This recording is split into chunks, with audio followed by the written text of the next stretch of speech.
main itu kita main tuh agapan. Wah keren lo mainnya. Padahal gue nggak mukul. Kayak apa ya, gue kayak samar aja gitu, kayak anjing gue tadi kayak ngeliat sesuatu gitu ya. Pas gue balik lagi beneran nggak ada, kayak putih-putih ruku gitu. Dan gue yakin itu kayak si pocong ya, dan dia nggak loncat, dia ruku. Gue lihat lagi nggak ada. Assalamualaikum warahmatullahi wabarakatuh. Balik lagi di channel Bunga Kantil bareng gue Puji. Kali ini ada yang spesial nih. Gue kedatangan seorang komika Indonesia. Mungkin kalian udah nggak asing lagi sama beliau. Yaudah, kita sambut dulu narasumber kita, Bang Jui Purwoto. Halo. Apa kabar nih Bang? Oh baik, alhamdulillah. Makasih nih Bang Jui udah mau mampir di channel Bunga Kantil nih Bang. Saya cuma ngelewat doang, dari mau beli rokok disuruh bikin konten malah. Lewat di situ. Malah bikin konten. Horor ya? Horor nih. Yeah. Ngomong-ngomong sekarang Bang Jui lagi sibuk apa nih? Sibuk banget. Pasti nunggu kerjaan. Sibuk ngecek-ngecekin kontak, ini gak ada job yang masuk nih. Akhirnya beli rokok. Dibikin konten, dipanggil ke sini. Anjrit. Tapi gue mau ucapin makasih banyak sih buat Bang Jui Purwoto. Oke Bang, ngomong-ngomong nih, kan kita cerita-cerita horor nih. Horor. Nah, cerita apa sih yang mau sama Bang Jui bawain di channel Bunga Kantil Bang? Iya. Sebelumnya ini mungkin hal pertama kali yang orang kalau ngundang gua di podcast ya cerita-cerita hal-hal yang umum lah ya. Iya. Kalau horor nih kayak baru di channel Bunga Kantil ini nih. Wih, keren dong ya. Keren. Kisi-kisinya aja ya. Oke, Bang. Paling gua ngasih tahu tempatnya satu, semua di Bogor, Ya? Semua di Bogor, di sebuah gedung. Dulu sih fungsinya sampai sekarang tahu nih masih berfungsi sebagai kesenian, gedung kesenian di Kota Bogor, namanya Kemuning Gading. Oh ya. Itu gedung cukup tua. Sekarang jadi gedung DPR ya? DPRD. Iya. Dulu horor, sekarang udah jadi gedung DPRD ya. Tambah horor juga. Ya tambah horor kalau nggak diurusin gitu ya kan. Di sebuah sekretariatnya di situ, di Kemuning Gading ada sekretariat, sekretariat marching band. Iya. Terus di tempat kejadian selanjutnya itu di rumah gua. Oke. Di rumah ibu gua, sekarang udah gak tinggal di situ, di rumah nyokap ya. Itu ada di rumah gua ada beberapa titik, ada di kamar atas, ruang TV, sama di teras. Oke, Bang Jui, ditahan dulu sebentar ya. Kaget, saya pikir mau ngajak tos tadi. Ditahan siap. Tahan dulu Bang. Oke, buat teman-teman yang penasaran sama cerita lengkapnya dari Bang Jui Purwoto, simak terus video ini sampai habis.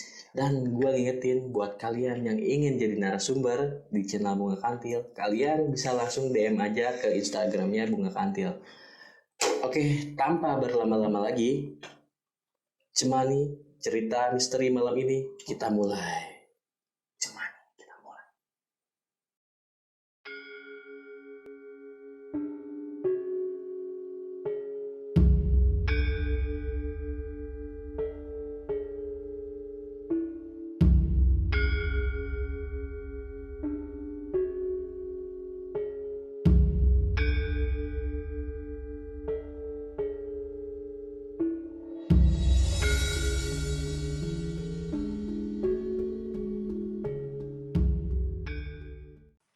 Oke, Bang Jui, gak usah lama-lama lagi ya. Langsung aja deh, sikat ceritanya itu Bang.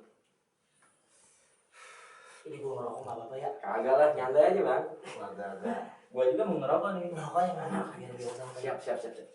Ini gua pertama kali loh diundang podcast. Oh ini korek Bang. Siap. Korek dulu ya. Iya, jangan itu lama ya Bang. Jangan terlambat. Lu asli Bogor? Asli Bogor gue Bang. Iya. Tinggal di sini lah. Oh ini tapi lu tahu Balai Kota Bogor? Ya tahu lah. Ini podcast horor ya. Podcast horor bang. Ntar aja ngelawaknya. Bisa season yang lain.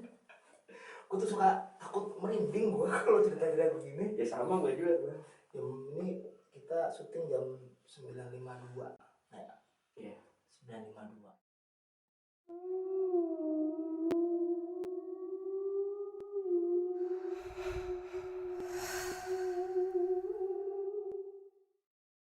Jadi gini, kalau lu orang Bogor, lu pasti tahu yang namanya Balai Kota. Di situ ada gedung namanya Kemuning Gading. Oh iya, tahu gue. Kemuning Gading itu kalau nggak salah gedung kesenian yang sekarang tuh jadi DPRD ya? Jadi DPR ya? Iya. DPRD. Iya, DPRD sekarang ya? DPRD. Nah, dulu gue ikut kegiatan di situ marching band. Itu tahun kalau nggak salah 2005. 2000, gue dari 2004. Nah, ini kejadiannya di 2007 mungkin ya. Mungkin di 2007. Kemuning Gading itu sekretariatnya di atas, di lantai paling atas itu ada sekretariat. Jadi menuju ke atas itu tangga ke tangga tuh. Nah, ada kan kantor-kantor sekret bersekat-sekat yang keisi tuh di bagian depan rapi kalau nggak salah. Rapi. Nama sekretnya rapi. Ya. Kantor kosong. Nah, sekret marching band itu paling pojok. Tapi paling ujung ya? Paling ujung. Oke. Itu udah paling pojok, sudut, berdebu, isinya sampah. Kotor banget ya? Kotor banget. Kan kita tahu ya kalau tempat begitu. Dan jarang dipakai sholat. Orang kalau sholat pasti ke musola. ke masjid bawah.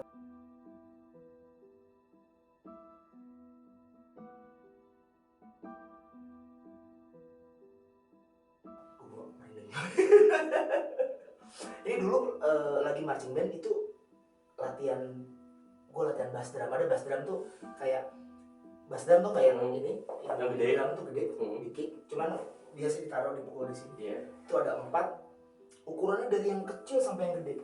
Jadi kalau yang paling kecil tuh suaranya tinggi. Iya. Jadi gitu tuh. Nah, waktu itu yang main nggak ada 4 orang, tapi cuma ada 3 orang. Ganjil, ada 3 orang. Bass drumnya ada 4, yang main cuma 3 orang. Jadi ada 1 orang yang paling belakang mukul, main 2 bass drum. Oh iya. Gitu.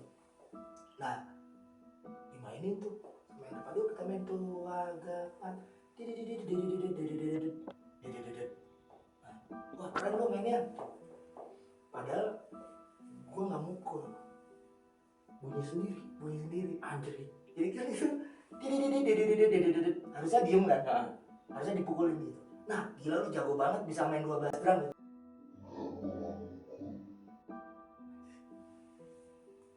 Tapi ada yang mukulin memang. Siapa itu bang? Gue nggak tahu. Gue diliatin enggak diliatin, cuman memang itu kan kayak gangguan suara gitu kan. Iya. Lu bayangin nggak ada yang orangnya cuma 3, tapi ada yang mukul di belakang. Ada suara 4 jadi. Suaranya jadi iya, bass drum yang terakhir dipukul. Temen yang lain tuh udah muji tuh. Gila lu jago banget bisa main 2 bass drum. Enggak, gua nggak mukul, bukan gua yang mukul. Maksud gua gini nih. Ini setan ya. Kalaupun itu makhluk halus, setidaknya dia musiknya jago ya. Bisa ngepas ya. Maksud gua tua gapat gitu. Makhluk halus juga punya jiwa kesenian gitu. Iya gak sih? Padahal di sana ada kursusnya bang. Nah itu dia tuh. Nah, gua sih nggak pernah ngelihat kejadian dengan mata telanjang, nggak pernah. Tapi kayaknya sama-sama pernah. Jadi kan gini, sekret katakanlah sekret gue itu sekret marching band paling pojok. Nah sebelah gua, ya sebelahnya itu tembok. Jadi gua beneran paling pojok, sebelahnya kosong. Gua pernah waktu itu jalan dari Rapi, sekret Rapi itu, terus kosong, pas masuk ke sekret marching band, gue kayak ngeliat sesuatu tuh. Apa itu bang? Pocong ruku.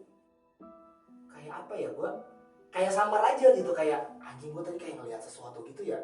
Pas gue balik lagi beneran nggak ada, kayak putih-putih ruku gitu. Dan gue yakin itu kayak si pocong ya, dan dia nggak loncat, dia ruku. Gue lihat lagi nggak ada.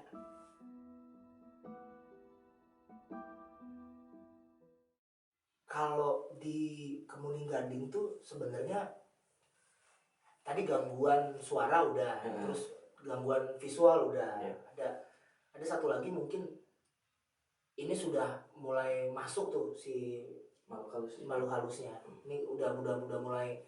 Ada satu teman gua namanya Sera, dia pemain snare tuh. Ini orang emang lemah banget ya, kayak kebuka gitu ya, kayak gampang banget kesurupan. Gua tuh kalau dia udah kenapa-napa, gue pasti takut aja. Di situ ada gua, ada Sera, ada Billy. Billy cowoknya tuh. Cowoknya Sera. Cowoknya Sera. Nah, siapa? Gua kayak lagi beres-beres alat atau apa, pengen cabut gitu. Gua ngedenger gitu, Sera tuh udah bilang ke Billy, ini Neng kok ada panas dingin ya. Dalam hati gue udah tau, anjir ini pasti mau kesurupan, bentar lagi nih dia pasti begini nih. Nah gue kan nggak mau ngambil resiko dong, gue cabut duluan. Nggak kabur ya, agak jalan-jalan gitu lah. Ngejauh dikit.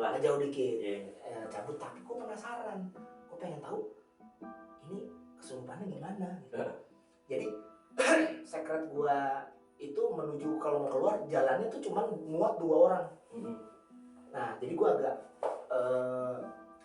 mau cabut, cuman agak-agak ngelihat ke belakang gitu. Jadi posisinya ini gua, ini Sera yang kesurupan, dan ini Billy pacarnya. Jadi Billy juga tahu nih, ini pasti cewek gua bakal kesurupan nih. Jadi yaudah Neng jalan duluan aja. Jadi kayak siap-siap kalau ada apa-apa langsung pegang atau apa gitu. Ini dari sudut pandang si Billy ya. Ini si Sera tuh jalan, si Billy belakangnya kan berarti. Sera jalan. Ini kamera ini. Ini Sera jalan. Billy di belakang. Terus baru beberapa langkah terhenti, terus langsung gue di situ antara mau kabur tapi penasaran. Dipegang si Sera sama si Billy. Kami tuh gak ada yang bisa ngeluarin. Satu-satunya cara yang bisa kami lakukan tuh hanya membawa dia, si Sera itu turun ke bawah, melewati 2 lantai itu, terus masukin ke masjid. Dipegang tuh sama Billy, gue cuma sosok aja, cepet Billy ayo ke bawah. Dan ini kita berusaha memasukkan si Sera itu ke dalam masjid. Sebelum nunggu orang yang bisa benar-benar ngeluarin tuh, dimasukin si Sera ke dalam. Kan ada pintu masjid tuh, nggak bisa. Kenapa tuh? Tangannya udah nempel. Udah nempel gitu. Akhirnya mau ditendang, nggak ditendang gitu, tapi ditempel gitu, terus ditekan aja gitu ya, supaya masuk aja dulu. Supaya masuk. Itu kayak cacing dikasih garam. Serius. Utek-utekan, memang bener-bener berontak. Itu kita nunggu orang yang bisa ngeluarin. Masjid tuh dahsyat ya. Iya. Sampai ada yang datang tuh, kakek-kakek keluarin sama dia. Si kunciannya itu langganan tuh, dia kayak udah terbiasa gitu tuh. Biasa nanganin orang kesurupan. Itu yang di Kemuning Gading. Kan? Kira-kira ada lagi nggak Bang cerita yang menurut lu yang lu nggak lupain Bang? Gua, ya rumah gua sih. Rumah lu? Itu tempat yang di Abesin. Abesin, Bogor Tengah. Di Bogor Tengah. Nah, sebelumnya gini, rumah gua itu adalah 2 rumah yang disatuin. 2 rumah yang disatuin. Dulu yang punyanya tuh Chinese dia. Bokap gua bilang ini dulu yang punya Chinese, jadi biar aman, biar tenang kita sholatin lah. Bagian bawahnya doang tuh, bagian atasnya enggak. Jarang disolatin. Jadi sebelumnya gini, rumah gua tuh yang dulu nggak jauh dari situ. Jaraknya cukup dekat lah. Tapi masuk gang. Nah, sempat ada orang yang nginep di rumah gua, temen gua namanya Oke. Ini gua tahu dari bapaknya Oke. Jadi gua, Oke, bapaknya Oke, Pak Sugeng namanya, almarhum. Nah, Pak Sugeng ini bisa ngeluarin nih. Dia punya keistimewaan lah gitu. suatu saat gua lagi sebelum tidur di rumah gua yang dulu, gua lagi ngobrolnya kayak gini, ngobrol, misalnya lu oke gitu, pas lagi ngobrol tiba-tiba oke, Juy bentar Juy, ya udah, sok lanjut lagi. Nah besok paginya dia cerita, Juy lu tahu nggak pas waktu itu semalam gua bilang, Juy bentar lu Juy, katanya oke melihat di belakang gua itu ada kepala kakek-kakek terus nongol ke muka, dagunya ada tanduknya. Gitu. Serem gak lu? Parah bang. Bayang sama Gua nggak ngeliat, yang lihat oke. Kalau gua di depan lu bang, yang jadi oke, mungkin udah kabur bang. Nah ini mungkin oke tuh kayak biasa nanganin seperti ini sih. Ya biasa, ya gua nggak tahu lah, kan bapaknya mungkin punya keistimewaan gitu. Diceritain lah ke bapaknya oke, diceritain semalam gini, oh gitu ya. Langsung rumah gua tuh ditebak-tebak sama bapaknya oke. Juy, kamu kalau tidur sejajaran lemari ya, anjir, tahu nih. Tahu, dia nggak ke rumah gua, itu di rumahnya oke, gua cerita.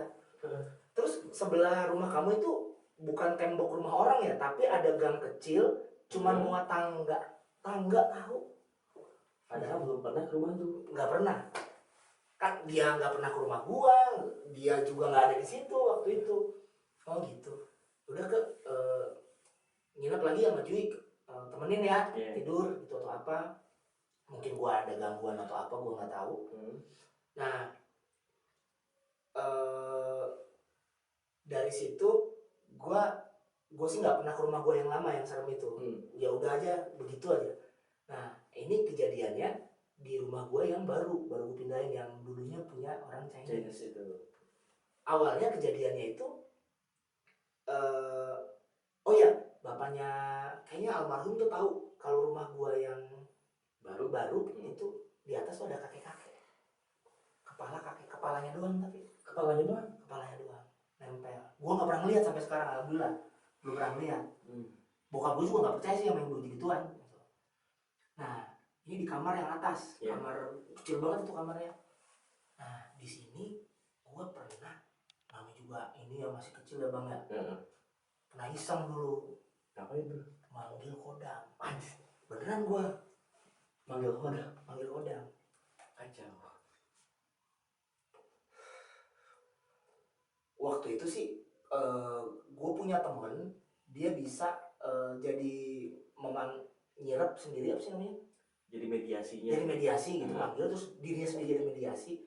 Terus si kodamnya itu bisa ditanya-tanya. Oh gitu, bisa ditanya-tanya. Kenapa gue waktu itu seperti itu? Karena nih nggak tahu sih bang ya, musyrik apa enggak ya. Ya namanya juga anak kecil, itu gue masih SMA kayaknya ya. Masih SMA dulu. Gue tahu musyrik atau gimana, tapi itu kayaknya seru ya. Itu kayaknya kok seru gitu. Penasaran. Ada temen gue yang namanya Andri, dia tuh bisa begitu, Andri. Nah ini gue lakukan di kamar yang atas yang ada kakek-kakeknya. Cuman sampai sekarang gue nggak pernah lihat kakek-kakeknya. Jadi si Andri itu ada di depan gue nih kayak ini gue. Di kiri ada temen gue namanya Ari. Ini yang ngontak si Andri. Gue kenal Andri dari ini Ari. Di sini sebelahnya Pesek. Jadi gue Pesek itu teman gue, panggilannya Pesek. Panggilannya. Ini Jui, ini Ari, sebelah gue Pesek, jadi gue di tengah. Nah, Juy, ini ruangan digelapin dulu Juy, semuanya Juy. Cahayanya kebanyakan, itu siang-siang. Siang-siang. Semua ditutup tuh. Pintu ditutup, jendela juga ditutup. Nah, dia ngeliat ada kasur, ini kasur lu bukan? Ya iyalah, ini kan kamar gue, gimana sih lo? Ini dipakai nggak? Kata dia, ya dipakai lah. Yaudah gue pinjam dulu. Nah, jadi kasurnya itu ditaruh di tembok yang ada di belakang dia, persis di belakang si Andri. Di belakang lu kan Andri, di belakang lu. Oke, gue bingung ini kasur buat apa ya? Kenapa harus ditaruh di belakang gitu? Mulailah tuh ritual manggil ya. Dia nggak tahu baca-baca apa, dia duduk di gila gitu. Pas dia baca-baca, tiba-tiba dia mundur ke belakang. Kayak ada lompatan gitu ke tembok. Salto gitu kan? Salto sih enggak. Soal mundur aja. Tapi dari sila terus ke belakang tembok terus dia gitu anjir. Dan suaranya berubah jadi kakek-kakek. Suara langsung berubah. Dia ngomong kakek-kakek itu kayak ngomong bahasa Sunda. Ya mungkin kayak gini ya, apa?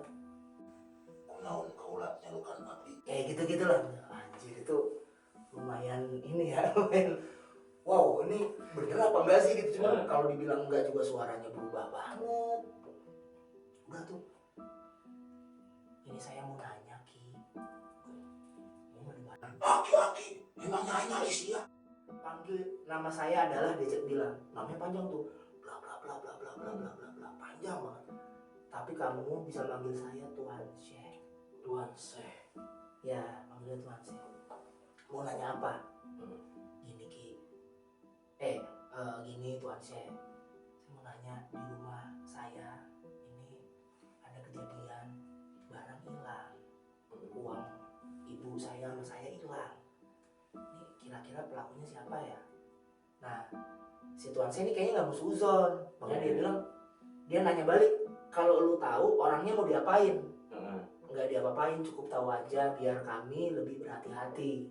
Gue bilang kayak gitu. Oh yaudah, dia ngasih taunya gini. Sebenarnya lu tahu orangnya siapa? Gitu, dia cuma ngasih Q2. Gitu. Nanya lagi ke gue tuh. Ada yang mau ditanya lagi nggak? Temen gue di samping si Ari. Nanya. Gue mau nanya tuh. Nanya apa sih, Blay? Nanya cewek. Beneran? Anak muda ya. Anak muda. Cuma nanya nggak aneh-aneh. Nanya gini, Ki, saya laki-laki Tuan Syekh. Ini saya ada kenalan perempuan wanita. Yang satu namanya ini, yang satu namanya ini. Goblok. Lu udah nyanyain dua-duanya. Kayak gitu mah dimarahin. Si ini tuh orangnya baik, gini-gini, yang ini orangnya gini, pintar ngaji. Jangan disia-siain cewek kayak gitu. Ini gue percaya nggak percaya tapi dia tahu gitu. Dan si Andri kan juga nggak mungkin bohong dong, karena nggak tahu ceritanya si Ari. Andri nih yang tadi kan yang jadi mediator. Nah sebelah gue si Pesek. Namanya tuh Muhammad Wahdi Unan. Keren namanya bang. Sangat Islami kan namanya kan. Dia nggak nanya dimarahin. Gak nanya dimarahin? Iya, nanya dimarahin. Ini kan dibilang goblok. Gue ketawa ya. Dia si Wahdi ketawa juga tuh. Oh, sia ulah sari wae. Si Aki goblok. Si Wahdi. Jadi si Tuan Syekh ini tahu loh kalau teman gua si Pesek, si Wahdi itu kakeknya kakek Unan itu pernah ngebangun masjid. Aki sia teh orangnya soleh, suka ngebangun masjid. Sia ayeuna maka kalah mabok. Judi gitu. Dimarahin, tara sholat gitu. Jadi semuanya dibacain bang? Dibacain. Gokil tuh. Tara sholat, goblok mana? Gue apa aja. Gue gak tau, gue percaya nggak percaya sih. Cuma pertama suaranya beneran mirip kakek-kakek dan dia tahu kejadian yang kami alamin gitu. Coba. Gue udah diwanti-wanti sebelumnya sama Andri. Pas masih sadar ya. Lu jangan nanya yang aneh-aneh. Kalau udah masuk, ini gue jadi mediator nih. Tapi kalau udah masuk, gue nggak bisa apa-apa. Lu jangan nanya yang aneh-aneh. Karena pernah waktu itu ada temennya Andri nanya togel. Nanya togel. Lu tahu dia apain? Dia cabok. Dia tutung setengah. Serius banget. Serius sampai sekarang masih tuh masih. Tak tahu gue. Digampar matang sebelah loh. Bayang loh. Nggak digoreng, nggak dikukus, ditampar mateng loh. Nah gitu-gitu tuh gimana ya, gue percaya nggak percaya sebenarnya sih. Awalnya berarti tujuan lu manggil khodam gitu apa disebutnya khodam ya? Khodam kayak gitu mungkin karena sering terjadi kehilangan mungkin ya di rumah lu. Sering terjadi kehilangan. Harusnya kayak gitu sih. Gue nggak tahu sih itu musyrik apa enggak, mudah-mudahan. Wallahualam sih. Iya mudah-mudahan dosa-dosa gue diampunin. Cuman ini kan judulnya kejadian yang goib yang pernah gue alamin. Betul. Gitu. Gue cerita seperti itu. Tapi ternyata gue diingetin kan lucu ya. Lucu juga, digampar gosong loh. Itu situasi itu dia tuh, ini intermezzo ya. Iya. Dia tuh sebelumnya juga cerita kayak menceritakan keluh kesah dia. Ayeuna jelema geus teu puguh kabeh. Udah enggak bener ya sekarang di Bogor nih. Dia nyebutin kayak daerah ini nih, disebutin daerah ini nih. Daerah-daerah di Bogor tapi yang bahasa lama, Batu Tulis, Lawang Kintung gitu-gitu. Kampung gua itu Bang. Ya, pokoknya nama-nama lama tapi yang disebutin tuh. Itu sekarang udah kebanyakan maksiat. Ada uang kemarin, uang siapa dicuri hasil korupsi, kayak cerita-cerita gitu. Dia kayak punya keluh kesah sama kondisi yang terjadi saat ini gitu. Udah nih, ini anak udah gak kuat. Ada yang mau nanya lagi gak? Ini anak udah gak kuat si Andri. Aki apa? Tuan saya mau keluar, mau pulang. Ada yang mau ikut? Enggak, makasih. Makasih enggak mau ikut. Ya udah. Ya, dia ngingetin loh. Jangan lepas zikir, jangan lepas sholat. Dia ngingetin. Terus Bang, ada lagi nggak nih Bang nih cerita pengalaman lu? Ada. Apa tuh? Di rumah gua itu kan tadi bagian kamar ya. Nah, ini bagian teras. Wah, masih di rumah juga nih. Tadi bagian teras. Nah, gua nggak tahu, gua selalu dikelilingin hal-hal, bukan dikelilingin ya, maksudnya diliatin kejadian-kejadian yang menurut gua kadang-kadang nggak bisa masuk akal sehat gitu. Percaya nggak percaya, seru sih. Gua kadang percaya, kadang enggak. Tapi kok bisa gini ya? Jadi gini, ini bukan kejadian kayak kesurupan atau kita ngelihat hal yang goib, enggak. Mungkin bisa gue bilang, lu tahu isim nggak? Iya tahu. Apa isim? Ini inilah jimat lah kalau dikategorikan. Oh iya, jadi kayak kalau dulu orang tawuran suka make tekbal apa? Dari kain putih tuh biasanya. Dari apa? Kain putih ada bacaan Arabnya gitu kan? Raja ya? Raja. Nah itu juga gue nggak tahu musuh apa enggak tuh. Cuman seru. Tau kan anak-anak STM suka pada make gitu kan? Gilanya disikat pakai kopel nggak kenapa-napa gitu. Aman gitu ya. Pas pakai sapu injuk baru wow gitu kan, suka gitu. Nah ini bukan ya, mungkin sejenis itu. Jadi gini, dulu tuh gua jadi malu nih. Malu ke bini gua soalnya. Bini gua dia PNS. Masuk murni. Pintar. Pokoknya pintar aja, bini gua pintar. Dulu tuh gua sebelum stand up nih ya, gua kan ngajar marching band. Gua tuh dulu lagi daftar PNS tuh, Kementerian Pertahanan. Biasa bokap gue seneng kali pak gue pakai seragam. Gue sebenarnya nggak pengen sih, cuman gue ikutin aja deh apa kata bokap gitu.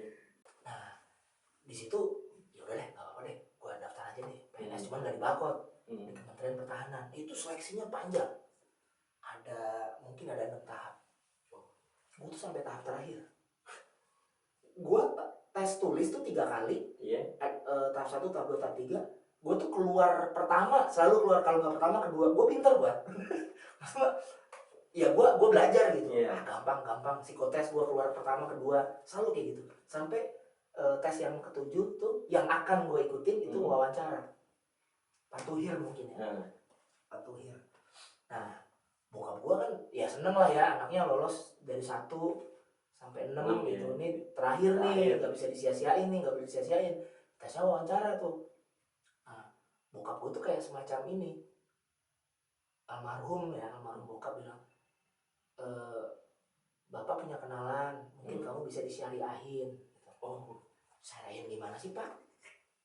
Ada nih nanti orangnya, mungkin nanti kamu dikasih bacaan-bacaan tertentu. Bacaan ini kok bacanya Arab kok. Bacaan Arab kalau panjang kan bingung juga. Ngafalin lagi gitu kan. Gue kayak termasuk pede, wah bisa lah pasti, cuma wawancara doang gitu ya, jawab aja sebisanya, tinggal wawancara kok gitu. Enggak deh, pakai ini aja deh, nanti kamu bakal ada bacaan-bacaannya biar si pewawancaranya luluh. Nah itu apa tuh, gue nggak tahu tuh maksudnya apa tuh. Paling cuma dikasih bacaan doang. Ya udah deh, nggak apa-apa deh, lagi nyenengin bokap kan. Datang tuh orangnya, namanya Aangga, gue ingat. punya asisten namanya Cobra. Bayang gak lu? Angga asistennya namanya Cobra. Keren asisten. Sangar. Angga orangnya ganteng. Iya. Asistennya serem. Asistennya serem. Gue pikir gue bakal cuma dikasih bacaan-bacaan atau apa gitu. Gue dikasih jimat juga gue gak mau gue. Makanya itu mah musrik kali kalau benda gitu ya, menurut gue musrik gitu. Tapi begitu si Angga datang, gue dimandiin gue. Air di ember tuh dikasih minyak apa gitu gue nggak tahu, dikasih kembang bro. Gue anjing kayak musrik atau apa, tapi bacaan Arab gitu, dicampur gitulah. Gue dimandiin, gue ikut aja, ikut diisiin. Ngobrol tuh sama bokap, gue dengar tuh, ini udah nih si Oto udah saya isiin. Kata gue diisiin apa? Gue cek handphone gue masih kosong, pulsa gue kira diisiin pulsa. Ternyata bokap gue jadi ada paketan gini. Bokap gue itu ngambil paket yang paling mahal. Bingung kan lu? Jadi gini, ada level-levelnya. Kalau paket yang murah tuh bacanya panjang. Tapi kalau bokap gua ngambil yang paket yang mahal, ini Soto saya isiin paket yang paling mahal, kata dia. Mahalnya burung beo. Mahalnya burung beo. Kita harus ngasih burung beo atau seharga burung beo. Oh iya. 750.000 tuh. Ingat banget gua harganya. Kata gua hanya bisa-bisanya lu aja. Kata gua mah biar dapat 750. Iya dong. Nah, sebenarnya intinya bukan di situ. Intinya adalah di kejadian ini. Dia ngasih tahu, kamu kalau diwawancara sama pewawancara nanti, kamu tuh punya ini, kamu tinggal baca, karena Asmaul Husna yang cocok buat kamu itu ya Kudus. Kamu nggak usah baca-bacaan panjang. Kamu tinggal ya Kudus sambil kamu genggam tangan kamu di kol genggam aja. Nggak usah ditekan, genggam aja. Insya Allah bakal luluh pewawancara kamu. Atau kamu genggamnya di sini, terus kamu ya Kudus kamu sentuh sendiriannya, insya Allah bakal luluh. Masa iya? Tahu apaan sih? Udah tuh, dia manggil asistennya. Cobra, sini. Cobra. Terus dia gini. Enggak. Panggilannya doang. Dia datang nyamperin, coba serang dia. Gue disuruh diserang gue. Apaan sih Pak? Iya aja. Apaan sih Pak? Gitu katanya. Udah nggak apa-apa, tenang aja. Ini gue nggak tahu trik, nggak tahu apa. Tapi demi Allah nih ya, gue lagi diem nih, si Cobra nyerang. Si Cobra nyerangnya gini, wah kayak gitu. Kan gue kaget ya. Ya udah gue gini nih, gue bilang ya Kudus gitu. Bener tuh. Tapi gue kencangin. Itu si Cobra mental. Lu tahu apa? Ini gue beneran demi Allah. Kakinya berdarah. Serius tuh? Demi Allah. Nyokap bokap ngelihat kakinya berdarah loh. Nah terus si Angganya bilang, saya bilang digenggam aja, nggak usah ditekan. Gitu. Akhirnya dia mental jauh tuh. Katanya bokap sama nyokap gue ngeliatin gue gitu. Gue langsung agak songong. Cuman gak tau ya, begitu tes wawancara nggak gue pakai. Lu pakai Bang?